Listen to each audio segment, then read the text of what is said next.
These lollipops are so small. I wish I had a big one. Let's make one! In this video, I'm gonna show you how to make the biggest lollipop in the world. I'll show you 2 different recipes which are both easy to make and super yummy to taste.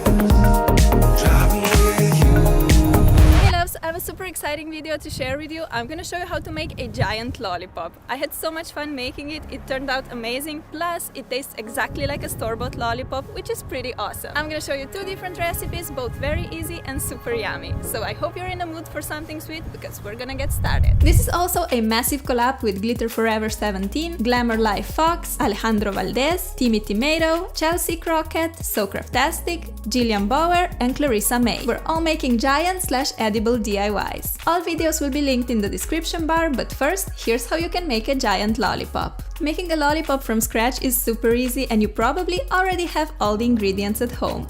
For the first recipe, we need a giant mold, 1 part of water, 1.5 parts of corn syrup, 3.5 parts of sugar, cooking pot, candy thermometer, food coloring, flavoring of your choice, and a lollipop stick. First, let's prepare the mold. I'm making mine in this large pink tray. We gotta cut out the opening for our huge lollipop stick. Take a cooking pan, mine has to be pretty huge. I'm using about 7.5 cups of sugar, 3 cups of corn syrup, and 2 cups of water. If you're making smaller lollipops, you will of course need much less of these ingredients. Place the pan with your sugar, water, and corn syrup mixture on the stove and start cooking at a medium heat. Be sure to stir it constantly so that it doesn't burn. When the mixture starts boiling, it's time to add the color to your lollipop. I am using yellow. The lollipop has a nice caramel-ish taste by default, but you can add flavor of your choice as well. Dip a candy thermometer into your mixture and wait until the mix reaches the temperature of 300 Fahrenheit or 150 degrees Celsius. Your mixture has to reach this temperature if you want your lollipop to set hard. Now we can take our pan off the heat and pour our melted lollipop into the mold to set. As you can see, I covered my mold with parchment paper to assure that the lollipop won't stick to the tray. Be very careful as the mixture is super hot and you might need to ask an adult to help you. Look at these awesome bubbles our lollipop is making. Whoa, so cool! Leave your lollipop to cool down completely. Okay, time to take this beauty out of the mold. Remove the parchment paper and look at this masterpiece. I decided to take my lollipop to the next level and add a pair of eyes and mouth to it. So let's quickly make a blue lollipop mixture to pour in. In the bowl, I'm putting 3.5 parts of sugar, 1.5 parts of corn syrup, and 1 part of water. Bring that to a boil while constantly stirring. I added a bit of blue food coloring. Keep stirring until the mixture reaches the hard crack stage at 300 degrees Fahrenheit. Now we can pour the blue lollipop mix into the eye and mouth molds. I made these little molds from cardboard and parchment paper. I think giving a face to our lollipop made it so much more special. Once this is completely set, you can remove the molds and look at this perfection. I mean, come on, isn't it crazy beautiful? I'm so pleased with how the lollipop turned out. And honestly, I was pretty surprised to find out that it tastes exactly like store-bought lollipops. You can of course make yours using any color you like. I chose yellow for mine because I wanted it to look like emoji. I had so much fun with this DIY and I couldn't be happier with the result. Me and Mr. Lollipop, we've really bonded. Yeah, we are BFFs, as you can tell.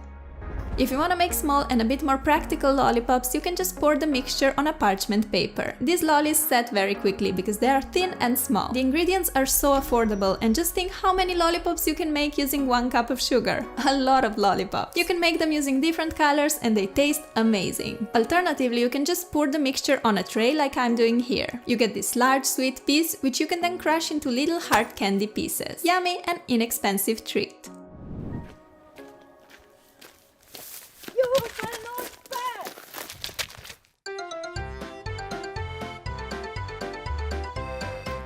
Oh no! Since in some countries corn syrup is a bit hard to get hold of, I'm gonna show you how you can make a lollipop without it. I'll make a big, yummy, hard lollipop. You'll need a cooking pan, a silicone mold of your choice, 1 part of water, 2 parts of sugar, food coloring, and a lollipop stick.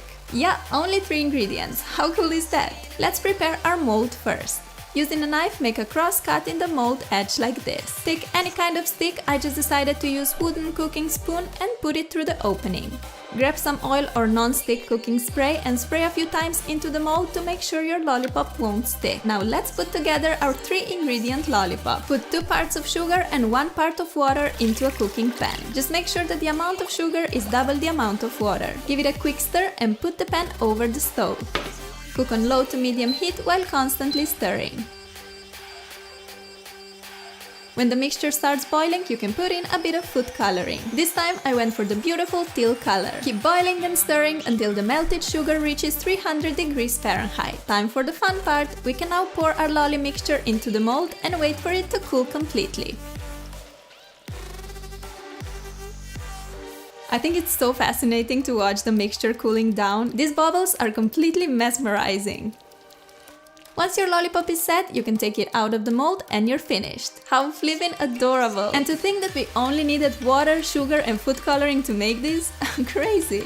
Making my own lollipops was seriously so much fun. When I first started thinking of making a giant lollipop, I thought it would be so tricky and complicated. It's the same in life. Going into the unknown to try new things may be scary and intimidating. But sometimes you just have to jump and have faith that great things will happen. Don't think about everything that could go wrong. Focus on the positive instead and fight the obstacles when they arrive.